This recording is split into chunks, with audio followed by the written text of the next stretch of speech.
All right, here is a very interesting one that I've heard a few people talk about, but I figured I'd talk about it on here to get your guys' opinion.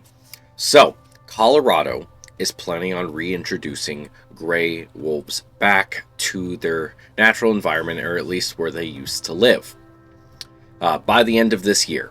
So, yesterday, Colorado Parks and Wildlife Commission adopted the final draft of the agency's wolf restoration and management plan with a unanimous vote. This comes after nearly 2 years of collecting input from a broad range of stakeholders, including ranchers, scientists, animal activists, wolf experts, and community members. The plan developed by Colorado Parks and Wildlife is a significant step towards reintroducing gray wolves to Colorado. We hope the relationship continues as the state brings back this iconic species later this year. Okay, so they propose. Basically, humans and wolves have a deep emotional political history, but I think if we sat down and listened and talk without categorizing each other or making assumptions, we aren't as far apart as it may seem, said Defenders of Wildlife Rockies and Plains representative Katie Schneider. We must come together before we can move forward. Those of us at Defenders, including myself, are ready to work with the people living and working in the reintroduction areas to ensure peaceful coexistence. Phased approach, starting with the release of 10 to 15 wolves on state or private lands every winter for the next 3 to 5 years, totaling 30 to 50 wolves sourced from the northern Rockies. They identified 2 zones for the releases in the core of Colorado's wolf habitat, at least 60 miles from any state or tribal border. The species can be downlisted to state threatened once there are 50 wolves in the state for 4 successive years, and delisted to non-game after there are about 150 wolves for 2 successful years or 200 wolves at a time. While it is statistically rare for ranchers to lose cows to wolves, CPW's wolf plan will institute one of the most generous compensation plans in the country. Ranchers will receive up to $15,000 if a cow is killed by a wolf on their property. So, that's the basics of it. So they're reintroducing wolves back to Colorado, and they expect very little to go wrong. It may be statistically insignificant, but it does happen. Why haven't they released bears? Why don't they release bears back into California?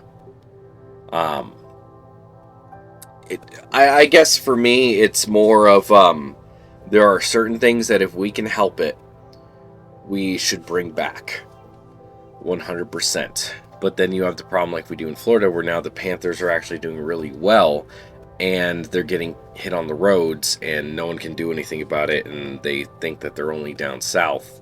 Then they're moving more and more north, so it becomes this thing where all of a sudden there's issues with these animals, not necessarily attacking people, at least with the Panthers, but wolves sometimes attack people. Wolves definitely attack livestock. That is a thing. Yes, they are compensating people for that, but I still think people are going to kill these wolves if they're on their property. I mean, this is something that they haven't had to deal with for a very long time, and all of a sudden now they have to deal with it. It's not like they were rare. I don't know. Colorado's growing and has grown a lot since the last time there were wolves there. And I don't think the people are, that's why I don't understand why they don't do this with other animals too. What about bears? There's not much in terms of trying to get bears to expand. You're not releasing a bunch of bears in an area. It's because they're dangerous to people. And as much as we want to save bears or say that we don't want to kill bears, we still do it. There's still hunting seasons for them. We understand that bears are more of a danger than wolves. I get that. But wolves are still not like a safe animal. They're gone from the area. The ecosystem will hopefully, I don't know how the ecosystem will rebound. It's not like Yellowstone. When they reintroduced wolves to Yellowstone, they supposedly changed the environment because they were eating the elk. Is elk that big of an issue out here? Maybe that has, maybe that has something to do with it. I want the ecosystem to be balanced as possible, but with development, like, they're gonna run into people sooner or later. I don't know. Maybe Colorado is a good place to do it, because I know there are a lot of mountains out there, and you don't really put too many cities in the mountains. There's usually, mountains are a pretty good place to have uninterrupted wildlife for the most part.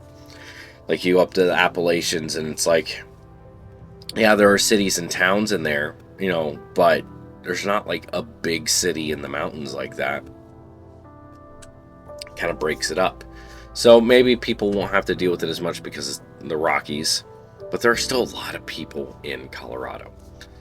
I don't know. What do you guys think about this? I think that, again, I like the idea. Is it something that we should do now? Because if you want to make things as natural as possible, restore things as much as possible, there are a lot of other things you can do as well, but you're not going to, because it's a problem for people. There are a reason why bears were wiped out in most areas, because they killed people. Not saying it's okay to kill all the bears, but it was a reason. Why do you think? I mean, yeah, there are some tiger. They try to work with tigers and protect them, but they're not doing too much. I don't know. There's not really, at least as far as I know, there's not too many tiger breeding initiatives. I could be completely wrong. I haven't really looked into it, but you don't hear about it. I keep on hearing about this wolf situation. But $15,000 a cow, I mean, I think that's pretty good. So we'll see. Maybe it'll work, and maybe I will eat my words. Hopefully that's so, because, I mean, letting as many of them go as possible is great. And then you get, in California, they have the panthers now that are running in the Hollywood Hills eating people's cats and dogs. That's the type of thing that I'm worried about, them moving in on people, which is definitely something that, predators tend to do. But anyway, thank you for watching. Let me know what you think down below. Like, comment, subscribe, all that good stuff. And I'll see you on the next one. Stay wild.